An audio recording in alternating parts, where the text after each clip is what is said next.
kai kuma ne kiɗa yanzu zan yi waƙar jar hula.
C'est les hommes, par leur comportement, par leur énergie, par leur volonté qui décident de vivre dans une communauté. Moi, je vais vivre au Niger et je ne vais être que nigérien.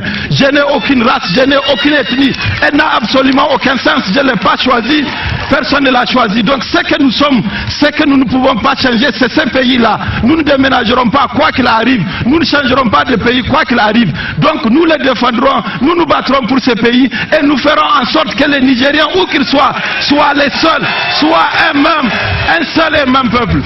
Si nous ne fondons pas l'espoir, il n'est pas possible de construire quoi que ce soit. Or, le premier travail, il faut fonder l'espoir. Il faut construire une âme, il faut construire une rage d'être nigérien et de se battre pour que nous sortions. C'est pas bien ce qui nous arrive.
kewayen kun gamsu.